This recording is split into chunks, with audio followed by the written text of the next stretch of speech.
The wind came first, not a gentle whisper, but a cruel, sharp thing that slipped under collars and bit at your cheeks like a starving dog. Snow was falling in a steady, suffocating hush, dusting the wooden platform of the train station until it looked like it was made of powdered bone. It was a graveyard of a town, quiet and cold. And that's when he appeared. Cade Rollins stepped down from his black gelding with the slow, terrifying certainty of a man who never once questioned the ground beneath his feet. He was shirtless, in the middle of a blizzard. A thick buffalo hide was draped over one shoulder, but his chest was bare to the wind, carved from granite and old pane. His long blonde hair hung wet and heavy with snow, trailing across a face that looked like it had been carved from the plains themselves.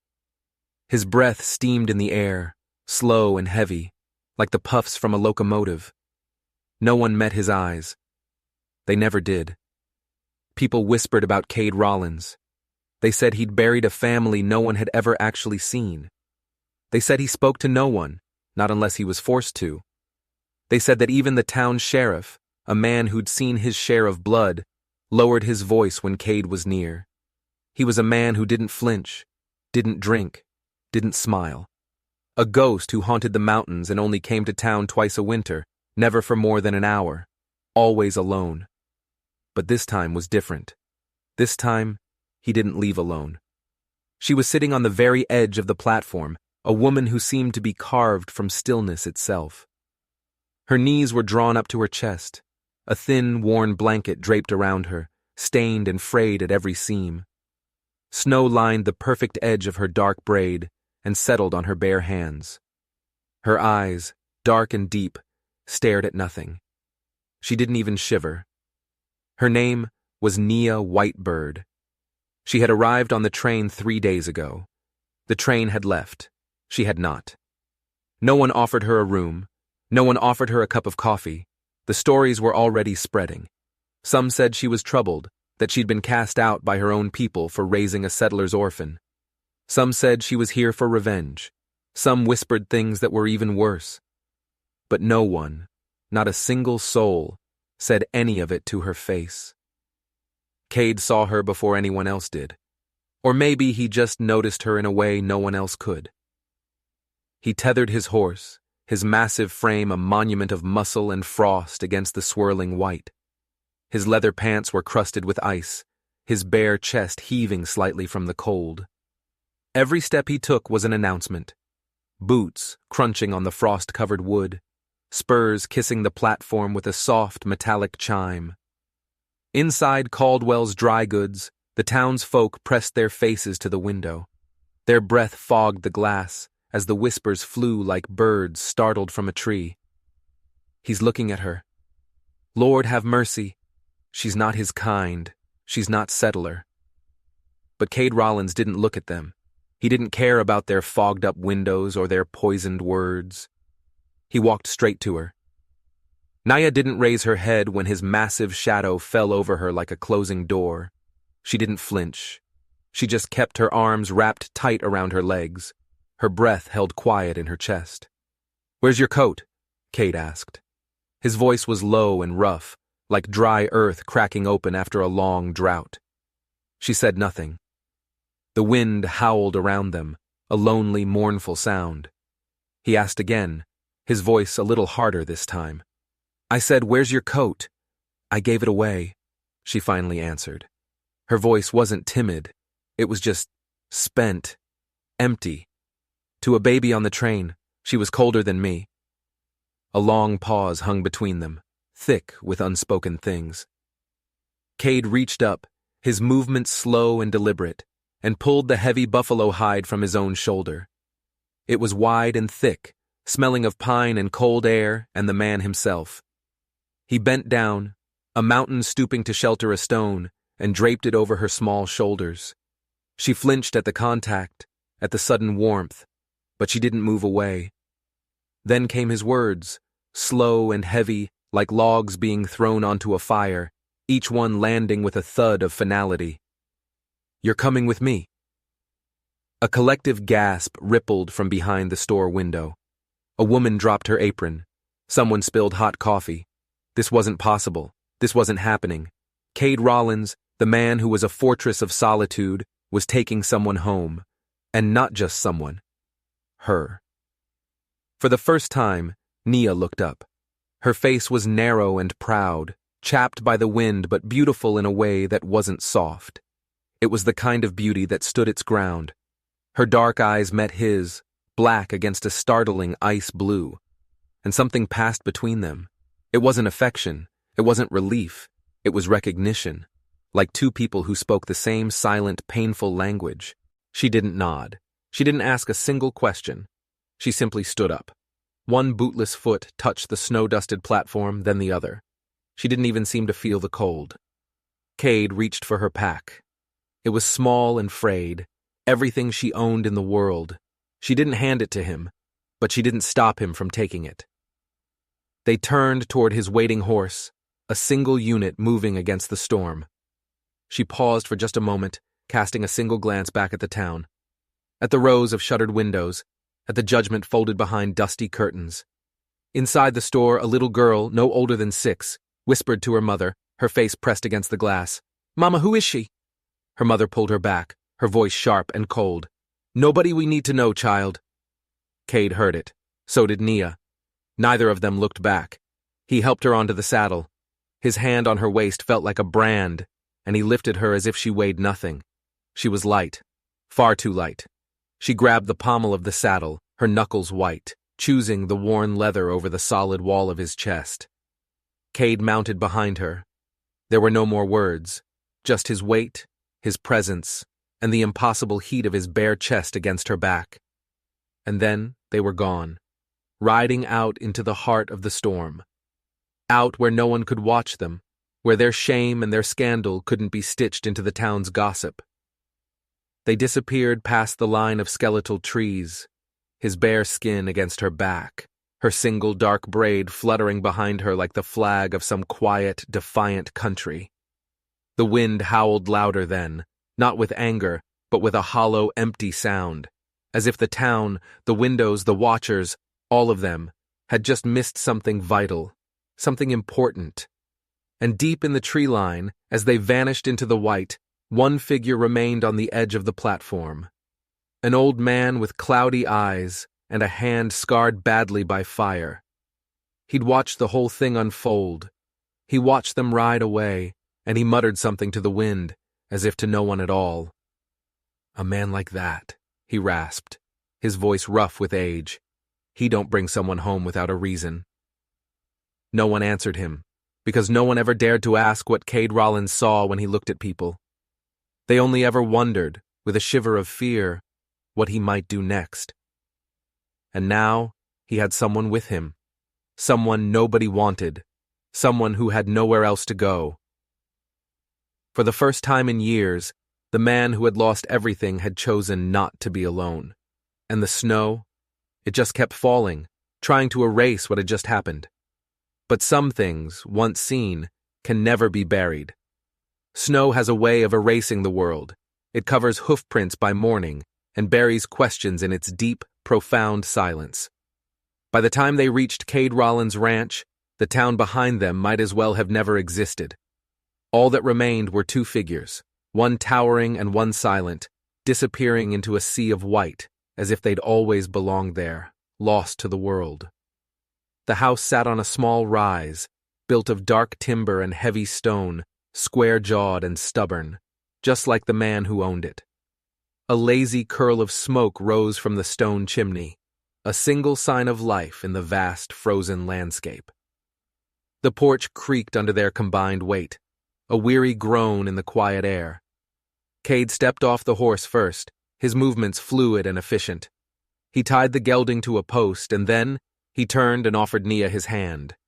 It wasn't a gesture of courtesy. It was one of necessity. Her legs were likely frozen stiff. She hesitated for only a second before taking it.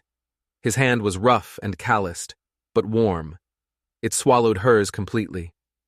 Inside, the air was warm, but it was the sterile warmth of a place that was heated, but not lived in. It was a shell of a home. A long, hand-hewn table dominated the main room, but there was only one chair. A single, lonely chair. A wood-burning stove stood against one wall, radiating heat. A coat rack held only a single dust-coated hat. On a shelf, there was one plate, one cup, one bowl. Everything was meticulously clean, but profoundly empty. But then Nia saw it. A small, almost imperceptible detail. On a higher shelf, tucked away in the back, sat a second plate. It was clean, unused, waiting. The silence in the cabin was heavy, thicker than the snow outside. Even the fire in the stove barely crackled. It was as if the house itself was holding its breath. Cade set her small, frayed pack down in a corner. He didn't speak. He just pointed a thumb down a narrow, dark hallway. "That room's yours now." Her voice was the first sound to break the stillness. "And you?" He just nodded toward the stone hearth, his expression unreadable. "I sleep by the stove." She didn't protest. She didn't thank him. She simply turned, walked the few steps to the bedroom, and closed the door behind her with the softest click, a sound that was immediately swallowed by the overwhelming silence. Cade stood there for a long time, staring at the closed door. The cabin, which had been his sanctuary of solitude for years, suddenly felt different. It felt watched. Not by her, but by the ghosts of what it could have been. The ghost of family, the ghost of a life. He finally moved, adding another log to the stove, the scrape of wood on iron unnaturally loud. He sat down in his one chair, at his one-man table, and stared into the flames. For the first time in a very long time, the silence didn't feel like peace. It felt like a question. The next morning, the world was still white. Cade woke before dawn, as he always did, from his bedroll on the hard floor by the hearth. The first thing he saw was the buffalo hide coat. It was folded neatly on the wooden bench by the door, dry and smelling faintly of cedar and something else he couldn't quite place. Her scent. He looked toward the bedroom. The door was slightly ajar. He found her outside, in the biting morning air.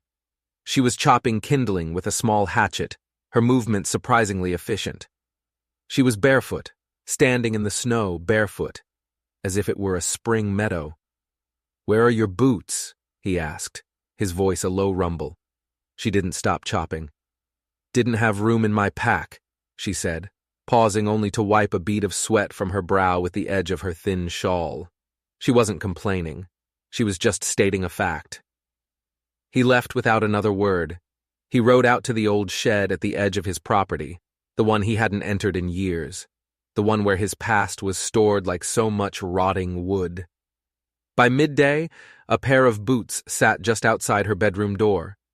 They were his mother's. Small, fur-lined, the leather cracked at the toes from age, but they were clean and the fur was soft. She never mentioned them. She never said thank you. But she wore them every single day after that. Cade started watching her, but he did it without seeming to. He watched the way she moved through his silent house, a quiet shadow bringing a strange kind of order to the emptiness. He watched the way she wrapped her long, slender fingers twice around a hot mug of coffee just to warm them. He watched the way she walked past the small, cracked mirror on the wall without ever once looking at her own reflection. She spoke very little. She ate even less. She slept, he presumed, with her door cracked open, always listening.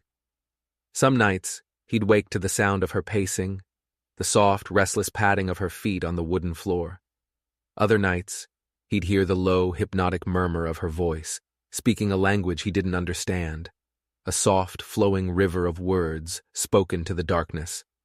He never asked who she was talking to. She never offered to tell him. Their life fell into a strange, unspoken rhythm. He would hunt, she would cook. He would chop wood, she would stoke the fire. They were two planets orbiting the same dying star, never touching, but held together by a shared, invisible gravity. One evening, after she'd spent hours meticulously repairing a tear in his saddle blanket, stitching it with a skill he hadn't seen in years, she left something on the rough-hewn kitchen counter. It was a small strip of brilliant blue cloth, folded neatly and knotted with a tiny, perfect white feather tucked into the knot. He picked it up when he came in from tending the horses. It was light as air in his rough hand. "What's this?" he asked, his voice gravelly. She was darning his coat by the firelight, her face illuminated by the flickering flames. "For the gelding," she replied, not looking up. "For his bridle." He looked down at the small, intricate bundle, then back at her. "That's Apache." She gave a single small nod. "It means strength that returns." Cade turned the small token over in his hand. The feather was impossibly soft. "You believe in things like that? Charms and symbols?" Her hands stilled for a moment. She looked up from her work, her dark eyes meeting his across the room. "I believe in things that endure," she said, her voice quiet but firm. Then she returned to darning his coat, the conversation over. Later that week, he knew he had to ride into town for supplies. Flour, beans, salt, the necessities. He didn't ask her if she wanted to come. He knew the answer. He also knew what was waiting for him in town. He found her standing by the porch when he was saddling his horse. She was just watching him, the buffalo hide coat wrapped tight around her. "I'll be back before dusk," he said. It wasn't a promise. It was a statement. She just nodded, but as he was about to ride off, she spoke. "Cade." He stopped, turning in his saddle. "They will talk," she said. It wasn't a warning. It was a certainty. "Let them," he said, and nudged his horse into a trot, leaving her standing there, a lone figure against the vast, unforgiving white. At Caldwell's store, the air was thick with the smell of coffee, cured meat, and judgment. Juniper Caldwell, a woman whose face seemed permanently pinched in disapproval, greeted him with a look that tried to be pleasant, but failed somewhere around the eyes. "Need flour, beans, and coffee," he said, his voice flat. He placed a heavy sack on the counter. "Anything else, Cade?" she asked, her pen scratching loudly in her ledger, a sound that set his teeth on edge. He paused for a beat. "Boot dye," he said. "Black." Juniper's hand froze mid-scratch. Her eyes flickered up, sharp and knowing. "For her?" she asked, her voice dropping to a conspiratorial whisper. He didn't answer. He just stared at her with those flat, ice-blue eyes, until she looked away, flustered. She placed the small tin of dye on the counter with a soft, disapproving click. "Folk are watching, Cade," she said, her voice laced with a strange mix of concern and relish. "They're saying things. She's not your kind." He picked up the tin of dye, his knuckles white. "She ain't anyone's kind," he replied, his voice dangerously low. "But she's here." He paid for his supplies and left, the sack on his shoulder feeling heavy with more than just flour and beans. It was heavy with the weight of the town's hatred. He rode hard on the way back, pushing the gelding faster than he should have in the deep snow. He didn't know why he was rushing. Maybe he was afraid the cabin would be empty when he got there, afraid she'd have vanished as silently as she appeared. But she was there. He found her by the half-frozen stream behind the cabin, soaking a piece of fabric in the frigid, rushing water. Her sleeves were rolled up to her elbows, her arms plunged into the icy current. Her dark hair was pinned up, exposing the graceful line of her neck. She didn't turn when he approached. She must have heard the horse. "Town's talking," he said, dismounting and walking toward her. "They've always talked," she replied, her voice distant, her eyes fixed on the moving water. He stood beside her, the silence stretching between them. "They said you were thrown out for tending to a settler child. Is that true?" She paused in her work, her hands still in the water. The current lapped softly at her red, frozen fingers. "Yes," she said, her voice devoid of emotion. "It's true. She was an orphan, all alone. So was I." "And your people? They hated you for it?" "They said I was no longer Apache," she stated, pulling the cloth from the water and wringing it out with surprising strength. "But the settlers, they don't call me one of theirs either." She finally looked at him, her dark eyes holding a universe of pain. He crouched beside her, his gaze following hers to the endless moving water, two outcasts staring at their own reflections. "So what are you now?" he asked, his voice softer than he intended. She met his eyes, a flicker of something, defiance maybe, in their depths. Here, she said, just that one word. Here. That night, after a silent supper, he found the freshly dyed black boots sitting by the door. The cracked leather was now a deep, uniform black, looking almost new. He picked one up. It was still slightly damp. A storm rolled in after dark, the wind howling through the timbers of the cabin like a hungry wolf. Snow slapped against the window panes, trying to get in. Cade added another log to the fire, the flames leaping up in a shower of sparks. He gestured to the old rocking chair that sat opposite his stool by the hearth. It was his mother's chair. No one had sat in it for years. "You warm enough?" he asked. "I'm used to the cold," she replied, but she walked over and sat down in the rocker, her hands clasped in her lap, her face lit by the amber glow of the fire.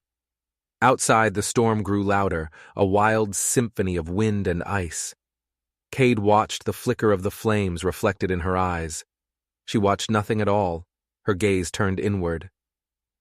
"I buried my family under snow like this," he said suddenly, the words pulled from a deep, dark place inside him. His voice was hollow, empty. Her head turned slowly, her eyes fixed on his face. "Two brothers," he continued, staring into the fire, "and a little sister. The fever took them, didn't last the winter. The ground was too hard to dig." She didn't offer him comfort. She didn't say she was sorry. She just offered him what he needed more. Silence. A respectful, unflinching silence that acknowledged his pain without trying to fix it. "You ever lose someone?" he asked, the question rough. "My mother," she said quietly. "Then, my name."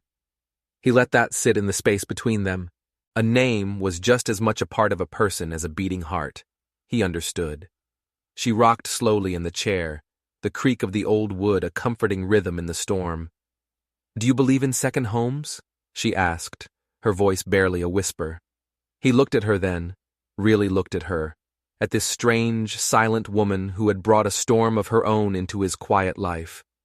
"I believe in quiet," he said finally. She gave a small, almost imperceptible nod. For a long while in the heart of the storm, that was enough.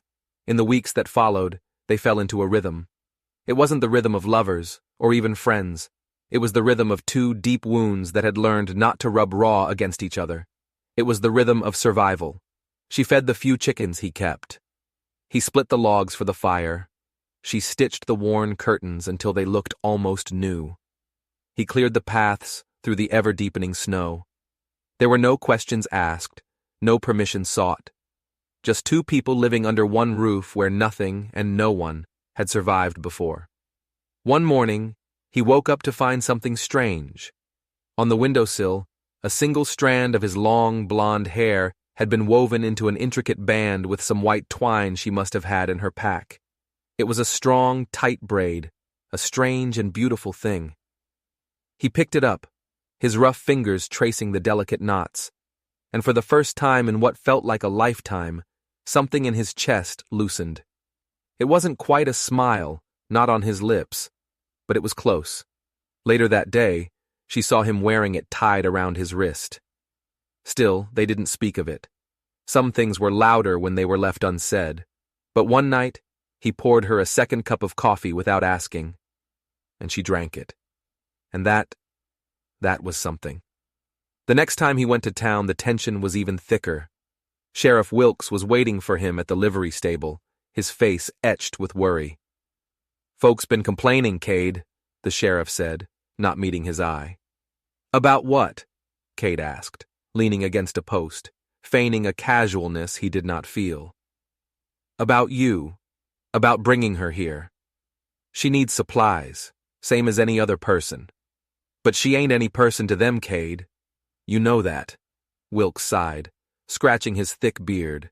"Some of the men, they're saying things, saying you're, well, you know how it sounds." "I do," Cade said, his voice flat and hard as iron. The sheriff glanced around, making sure no one was listening. "You sure about this? About her?" Cade finally looked away from the bleak, snowy street and stared the sheriff dead in the eye. His blue eyes were like chips of ice. "She's the only quiet I've known in 10 years that ain't empty," he said. Sheriff Wilkes didn't have a reply to that. He just held Cade's gaze for a long moment, then gave a slow, reluctant nod and stepped aside, letting him pass. When Cade got back to the ranch, Nia didn't ask what had happened in town. She didn't need to. She could see it on his face, in the hard set of his jaw. But that night, she left her bedroom door open just a little wider than usual, and he moved his bedroll from the hearth a little closer to her doorway. There was still distance between them. There was still silence. But it wasn't the kind of silence that hurt anymore. It was the kind that healed, slow and deep, like a broken bone setting in the dark. And outside, the snow just kept on falling. But for the first time, it didn't feel like it was burying everything. It felt like it was covering some things gently, like tracks that weren't meant to vanish, but to lead you somewhere you didn't even know you were looking for. Like home. The snow weighed heavy on the roof that night, pressing down as if the sky itself had lowered to listen. The wind no longer howled with fury. It just moaned, a low, tired sound like an old dog circling its bed before lying down to sleep. Inside the cabin, the firelight cast long, dancing shadows against the timber walls, stretching Cade's silent figure into something that was both guardian and ghost. He sat on his stool, sharpening a knife with a whetstone, the rhythmic scrape of steel on stone the only sound in the room. Nia sat across from him in the old rocking chair, her hands wrapped around a clay cup of hot tea. She didn't drink from it. She just held it, the way she held everything else in her life, quietly, tightly, and without a single word of complaint. The silence between them had changed yet again. It was no longer the sharp-edged silence of strangers, nor the brittle stillness of people desperately avoiding the truth. It had become a softer thing, a shared silence, a silence that breathed. Cade had started watching her hands. They told stories her lips never bothered with. The way her long, graceful fingers moved over a seam, turning something broken into something whole. The way she turned a potato in her palm while peeling it, her movements economical and precise. How she held a broom, not like a chore, but like something sacred, sweeping the dust of the past out of his forgotten corners. Those hands had buried her own past, he had no doubt. But they also tended things with a gentle care he hadn't known he was missing. They tended his home, they tended his horses, and in some small, unseen way, they were starting to tend to him. He began to speak more, not in long conversations, but in small offerings. Simple observations dropped into the quiet between them. "Stew's warm. Careful, steps are icy. Fire needs more wood." And she would answer in her own language of silence. A nod, a gesture, sometimes a single word that needed no explanation. One day, he found her by the barn. One of the mares was favoring a leg, limping badly. Nia was standing with the horse, her hand on its neck, murmuring in her own tongue. The sound was like a gentle river, soft and hypnotic. He didn't interrupt. He just stood in the doorway of the barn, watching her fingers stroke the creature's neck, slow and sure, and full of a strange power. The horse, which had been agitated, grew calm under her touch. Later that evening, after their silent meal, she brought him a small, tightly wrapped bundle of crushed herbs, knotted in a piece of cloth. "For pain," she said, placing it on the table beside him. "Your shoulder. It still hurts when you split the big logs." He hadn't told her that. He hadn't told anyone. He'd injured it years ago, a fall during a winter storm, and it ached with a dull, persistent fire whenever the cold set in deep or he pushed it too hard. He just lived with it. He looked at her, stunned. "How did you know?" "You move like someone who hides their hurt," she said simply, her dark eyes seeing right through him. "I've seen that look before, in my brother, before they took him." He didn't ask who they were. Some doors were meant to remain closed, some scars were meant to remain covered. He just nodded once, his throat tight, and took the small bundle of herbs, tucking it carefully into the inside pocket of his worn coat. It felt warm against his chest. That night, he poured her a second helping of stew without her having to ask. Winter stretched on, a long, white, silent season. Storms came and went with a fury, burying the world in drifts so high the tops of the pine trees looked like fence posts sticking out of a vast white ocean. The world shrank until it was nothing more than the four walls of the cabin, two quiet people and whatever strange, fragile thing they were building between them in the silence. One afternoon, while Cade was outside sharpening his axe, the rhythmic thud of the steel echoing in the cold air, Naya came out onto the porch. She was holding a small, folded cloth. She walked over to him and handed it to him, her fingers grazing his for just a fraction of a second. The touch was like a spark. "What's this for?" he asked, his voice rough. "Your hands," she said. "The cold splits the skin." He looked down at his own hands.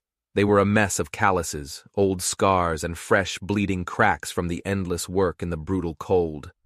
He'd never paid them any mind. He unwrapped the cloth. Inside was a thick, greenish salve. It smelled of pine resin and something else, something gentler. Lavender, maybe. Something that smelled like peace. "You made this?" he asked, surprised. "My mother taught me," she said. He ran a thumb through the cool, smooth mixture. It felt like healing. "Smells like peace," he murmured, not realizing he'd said it aloud. She tilted her head, and for the first time, he saw the ghost of a smile touch her lips. It was a fleeting, fragile thing, but it was there. "Then use it," she said softly, "before you ruin what's left of you." He did. Every night, before he settled into his bedroll by the fire, he would rub the salve into his cracked and bleeding hands. And every morning, they felt a little better. That night, before she went to her room, he placed something on the windowsill where she'd left the braided band of his hair. It was a small wooden carving, rough, unfinished, but the shape was unmistakable. It was a horse's head, just beginning to emerge from the block of pine. She noticed it the next morning as the pale winter sun streamed through the window. She picked it up, her fingers tracing the rough carved lines. "You carved this?" she asked later, as they were sharing a quiet breakfast. He nodded, not looking up from his coffee. "My pa taught me, a long time ago." He paused. "I ain't touched a blade for art since he passed." "Why now?" she asked, her voice barely a whisper. He finally looked up, his ice-blue eyes meeting hers across the table. He shrugged, a small, almost imperceptible movement of his broad shoulders. "Because you're here," he said. The fire popped loudly in the stove. A pine knot burst, sending a shower of sparks up the chimney. But this time, neither of them flinched. It was the first truly comfortable stillness they had shared, a silence with no walls around it. The next day, he returned from a long ride checking his trap lines to a cabin that felt different. The floor had been swept clean, the curtains she had mended were now hanging perfectly straight, and something unfamiliar was baking in the oven. It smelled sweet, like apples and cinnamon, a smell he hadn't smelled in that house for more than a decade. He stood in the doorway, snow melting from his boots, just watching her. She was standing by the stove, her back to him, the late afternoon light filtering through the window and making a soft halo of her dark braid. "You've made this place your own," he said, his voice quiet, full of a strange awe. She turned at the sound of his voice, slowly. "I've just cleaned what was always yours," she replied. He took a step forward, his heavy boots slow and deliberate on the plank floor. He stopped just a few feet from her. "It don't feel like just mine anymore," he said, the words feeling foreign and clumsy on his tongue. "Not without you in it." She turned to face him fully then, her dark eyes searching his face, as if she didn't quite believe what she had just heard. "I don't belong anywhere, Cade," she whispered, the old pain creeping back into her voice. I was told that enough times to believe it. You belong here, he said. The words hung in the air between them. They weren't loud. They weren't dramatic. They were just true. She looked down at her hands, which were folded tightly in front of her. I don't know how to stay, she confessed. You're doing it, he said, his voice gentle. Every day you don't run. You're staying. She didn't speak after that. She just nodded once, a quick, jerky motion, and turned back to the oven. That night, when she set the table for supper, she placed 2 plates at the table, not just one. And for the first time since she had arrived, they ate their meal at the same time. Not with him eating first while she waited, but together, by lamplight, facing each other across the small wooden table. 2 exiles from the world, slowly, cautiously, remembering how to be human again. Later, as the fire burned low and the cabin grew quiet, Cade got up. He walked to an old, dusty trunk in the back of the cabin, a trunk he hadn't opened since his mother died. He lifted the heavy lid and pulled out a folded blanket. It was beautifully made, with intricate stitching and a pattern of stars. He brought it over and handed it to her without a word. She took it, her fingers running over the soft, worn wool. The stitching was faded but still strong. Your mother's? She asked softly. He nodded. She made it for me when I turned 15, he said, his voice thick with memory. She said I'd need it when I found someone who made the house feel warmer.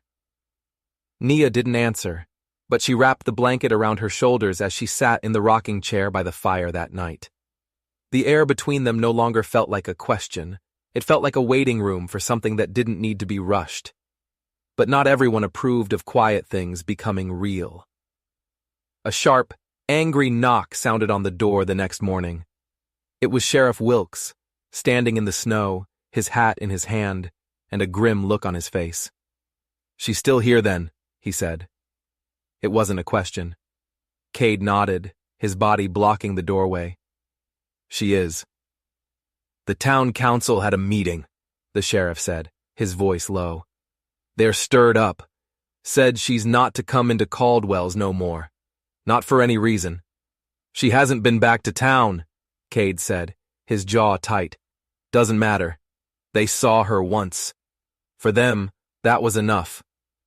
Wilkes sighed, a cloud of steam in the frigid air. I'm just passing the word, Cade, but they'll be looking for a reason now. Any reason to make this louder. Cade looked past the sheriff out at the horizon, which was buried in an endless expanse of white. They'd rather watch a man die quiet in his own home than let a woman live decent in it. Sheriff Wilkes just tipped his hat, a gesture of weary resignation. Just be careful, son. After he left, Cade found Nia at the well, drawing water. Her back was straight as a board, her breath thick in the air. She didn't look at him when he approached. She already knew. You heard? He asked. I always do, she said, her voice flat. He stood beside her, the silence between them heavy with the town's hatred. Maybe I should go, she said, her voice so quiet he almost didn't hear it over the wind. You should do what you want to do, he said. I don't know what that is anymore. Then stay, he said simply. Stay until you do. Her shoulders, which were always so straight and proud, sank just a little. I'm not yours to protect, Cade, she said softly. He didn't answer right away. He just watched her pull the heavy bucket of water up from the well. No, he said finally, his voice rough. You're not, but I'd still build you a place to stand if you needed one. That night, she didn't close her bedroom door at all. It was left wide open, and in the profound silence that followed, neither of them moved. Because sometimes the softest, most fragile things make the loudest and strongest promises, and the snow, for once, seemed to be holding its breath, letting them hear every single unspoken word. The snow had finally begun to melt in long, dirty streaks, revealing patches of stubborn, frozen earth beneath. But with the thaw came another kind of exposure. What the cold had buried was now open for all to see. Old tracks, hard truths, and the poison that people spit when they think no one can hear them. The town hadn't forgotten Nia Whitebird. They had just been waiting for the right moment to sharpen their tongues. It started when she decided to follow Cade into town for supplies. It was her choice. Her boots were freshly dyed a deep black, her dark braid tied with the white twine he'd seen her use before. She walked with him, but just a step behind, never quite beside him. She knew how towns like this worked. You arranged yourself in the shadows, always a step away from the glare of judgment's eye, but judgment found her anyway. The moment they stepped through the door of Caldwell's Dry Goods, it began. A hush fell over the few customers in the store. Juniper Caldwell stopped shelving jars of molasses and stared, her face a mask of pinched indignation. "She ain't allowed in here," Juniper said, her voice loud enough for everyone to hear, sharp and ugly. Cade kept walking, ignoring her completely. He set a heavy sack of coffee beans on the worn wooden counter. Nia stood quietly near the door, her hands folded in front of her, her face a blank canvas. Juniper didn't move. She didn't take the money Cade placed on the counter. She just stood there, her arms crossed over her chest. "You're going to have to choose, Mr. Rollins," she said, her voice dripping with a false, syrupy gentleness. Cade's jaw shifted slightly, a muscle ticking in his cheek. "Choose what, Juniper?" Her voice quivered with a self-righteous fire. "Whether you want to keep your standing in this community or waste it on someone who brings nothing but trouble and shame." Cade looked over at Nia. She didn't flinch under the hostile stares, but he saw her hands tighten into fists at her sides. He turned back to Juniper, his eyes like blue flames. He reached into his coin pouch and dropped a few more coins on the counter, a clear and deliberate overpayment. "She's here with me," he said, his voice a low, dangerous growl. "That's the only standing I give a damn about." Juniper's lips pressed into a thin, white line of fury, but she snatched the money from the counter. The transaction was complete, but a line had been drawn. Word traveled faster than a prairie fire. By the time they reached the edge of town, doors were closing, children were being pulled inside, and eyes darted from behind lace curtains. A man sitting on a bench by the blacksmith's shop spat a wad of tobacco juice into the mud near Nia's feet.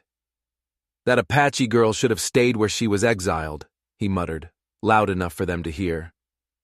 Nia said nothing, not on the long, cold ride home, but her silence was different now. It was no longer the soft, quiet silence of a peaceful river. It was the hard, cracked silence of a frozen lake, with 1,000 fractures running just beneath the surface.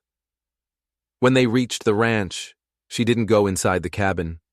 She slid off the horse and walked straight towards the barn, her back rigid. Cade dismounted, his heart a heavy stone in his chest. He followed her, but he gave her space, sensing she was about to break. She stood in the dim light of the barn, staring at the horses, her dark eyes wet but her cheeks stubbornly dry. She wouldn't cry in front of him. She never had. "You didn't have to defend me back there," she said finally, her voice thick. "Yes," he said, his voice rough. "I did." "No," she said, turning to face him, a fire in her eyes he'd never seen before. "You had to decide. You did. And that's different. Don't you see? You chose. Now they'll hate you too." He leaned against a wooden beam beside her, his arms crossed over his massive chest.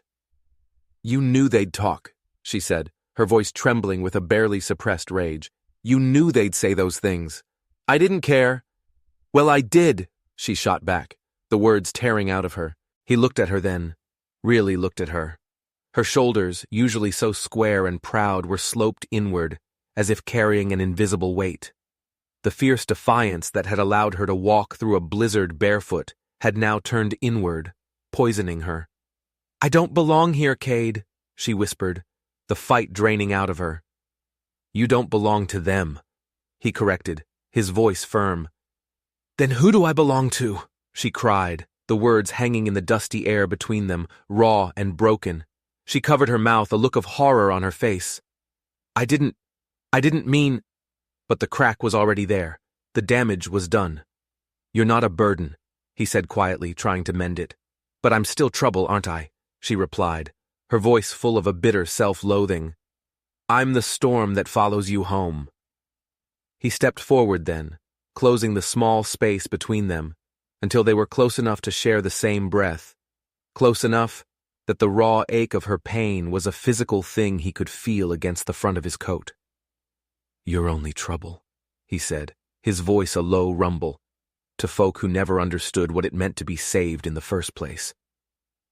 Her eyes, wide and luminous with unshed tears, met his.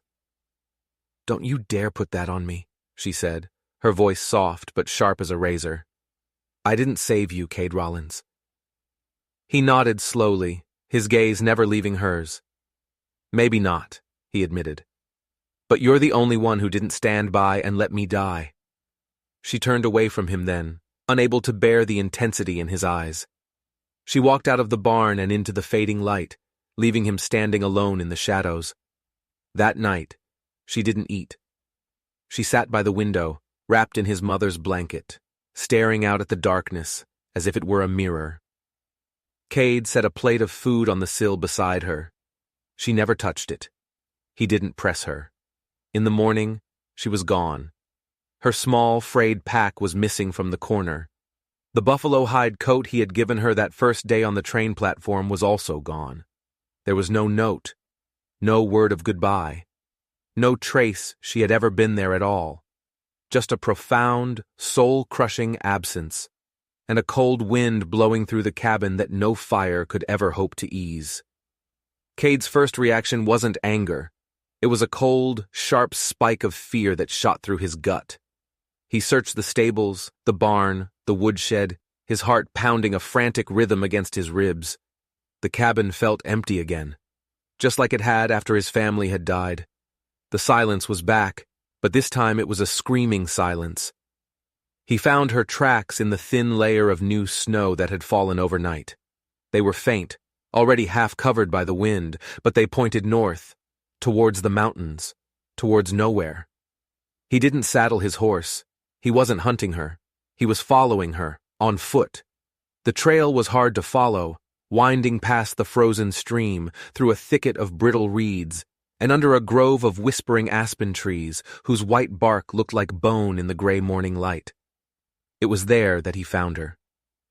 She was sitting on a large, flat rock, cloaked in the heavy buffalo hide, her knees drawn up to her chest, facing the jagged, snow-capped peaks of the mountains. A lone figure against an epic, indifferent landscape. I didn't think you'd follow, she said, her voice flat, without turning around. He walked up and stood behind her, his breath steaming in the cold air. I didn't think you'd go. I had to, she whispered. Why? He asked, the word torn from him. She was silent for a long time. Then she said, her voice thick with a pain that seemed ancient, because you were starting to look at me like I belonged somewhere, and I don't. He moved around the rock and sat down beside her, the cold from the stones seeping through his thick pants.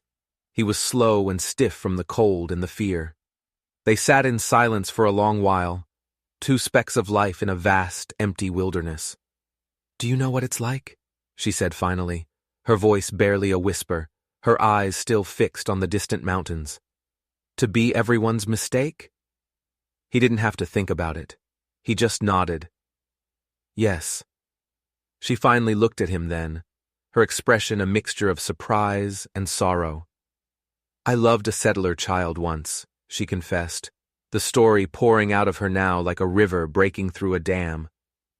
A little girl. Her parents died of the fever.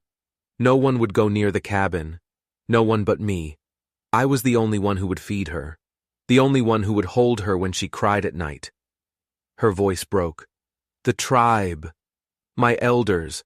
They said I was weakening our people, betraying our blood by caring for one of them. They gave me a choice. The child, or my name, my people. You chose her, he said. It wasn't a question. I did, she whispered. I chose the child. But she lived. And when she was well, the settlers from the town came and took her away, to be raised by her own kind. They didn't even thank me. They just took her. And she forgot me.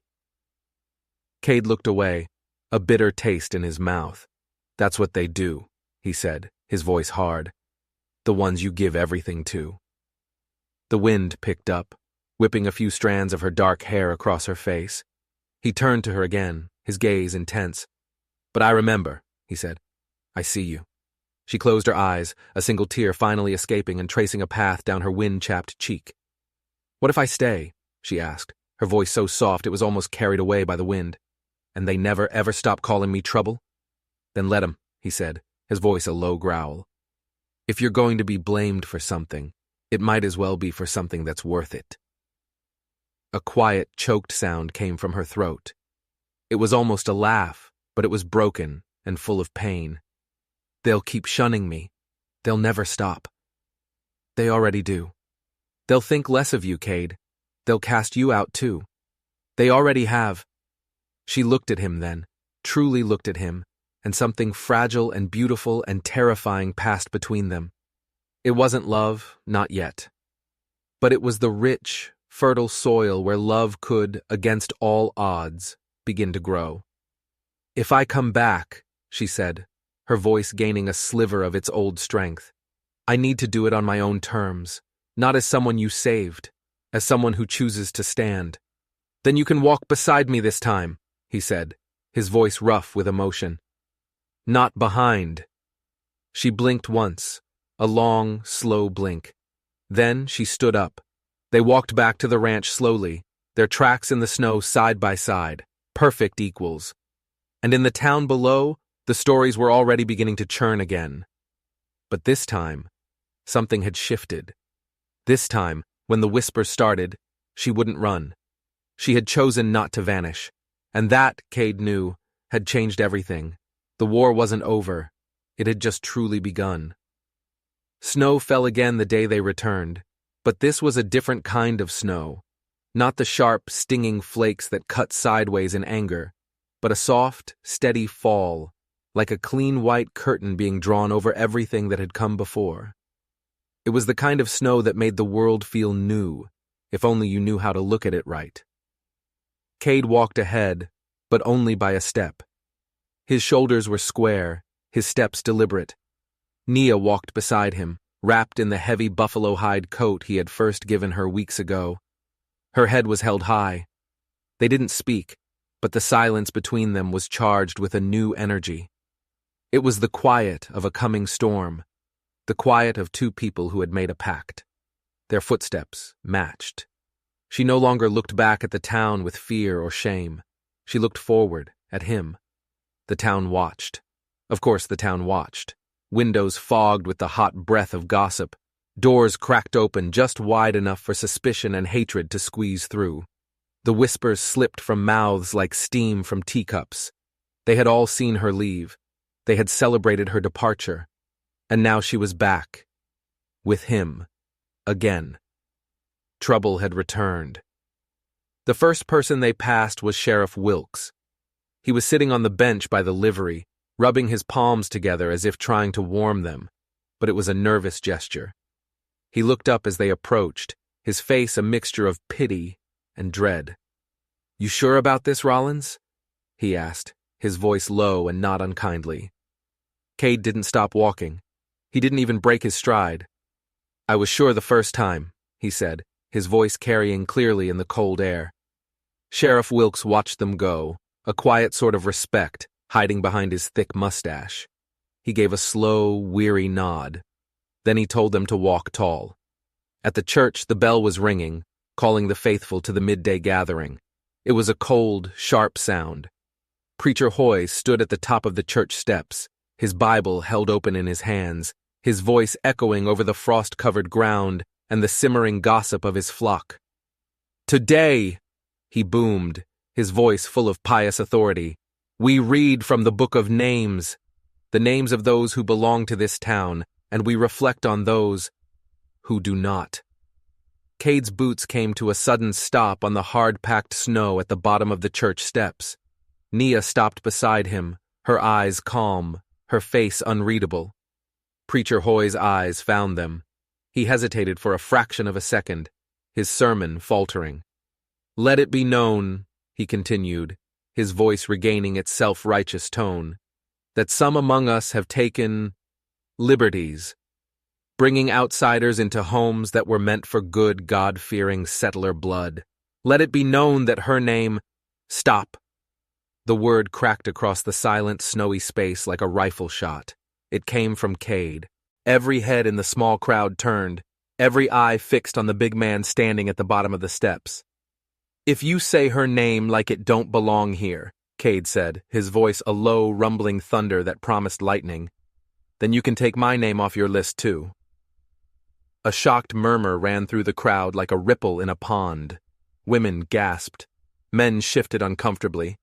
Preacher Hoy slowly lowered his Bible, his face a mask of disbelief. "Son," he began, his voice condescending. "I'm no one's son," Cade cut him off, his voice hard as frozen earth. He took one slow, deliberate step up onto the bottom step of the church. Nia remained at his side, a silent statue of support. "I buried my family in your ground," Cade said, his voice growing louder, each word a hammer blow. "I rebuilt my home with my own 2 hands, and not a damn bit of help from any of you. I have asked for nothing from this town but to be left in quiet." He took another step up. He was a terrifying sight, a giant of a man fueled by years of silent rage. "She," he said, gesturing to Nia without looking at her, "kept to herself. She hurt no one. She fed my horses. She mended what was broken in my house and in me. And you call that trouble?"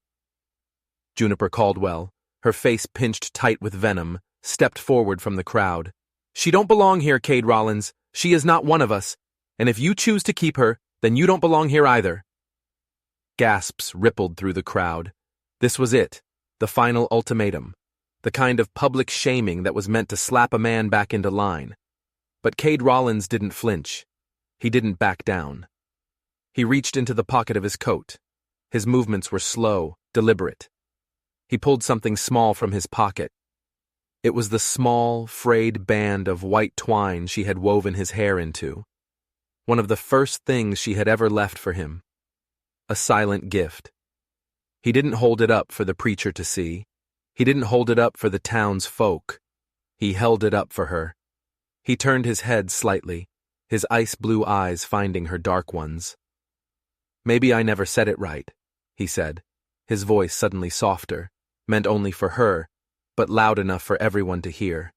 "But I would rather walk with you through every single door that's slammed in our faces than sit easy in a place that's never had room for people like you." He paused, his gaze locked with hers. "Or people like me." Nia didn't speak. She didn't move. The entire town seemed to lean forward, holding its collective breath. And then, in the profound, ringing silence that followed, she did something that shattered the world. She stepped up onto the step beside him, and this time, she took his hand. It wasn't a statement. It wasn't a gesture of defiance to prove a point to the crowd. She just took his hand. Because she wanted to. That was the moment the world cracked a little. The moment the ice began to break. Preacher Hoy looked down at the two of them standing there, their hands clasped together, 2 outcasts against the world. He looked at Cade's fierce loyalty and Nia's quiet strength, and something in his face, something hard and dogmatic, softened. His voice, when he finally spoke, was quiet, all the bluster gone. "Let it be known then," he said, his eyes scanning the faces of his congregation, "that names written in snow melt away fast, but names written in love, they might just outlast the season." He closed his Bible with a soft thud. No one clapped. No one shouted. But the moment held, suspended in the gently falling snow. The battle was over, and in the silence, it felt like they had won. Later that afternoon, back at the quiet ranch, the world felt different. The air was lighter. The fire seemed warmer. Cade opened the small wooden drawer beside the single bed in the main room. He pulled out a simple, unadorned band of silver. It was a ring, dull and slightly dented from age. It had been his mother's. He walked over to the table where Nia was sitting, watching him with her quiet, dark eyes. He didn't make a speech. He didn't go down on one knee. There was no flourish. He just set the ring on the table between them. A quiet placement of something that had waited a very, very long time. Naya stared at the ring for a long moment, her gaze unblinking. Then she looked up at him. He didn't ask. She didn't speak.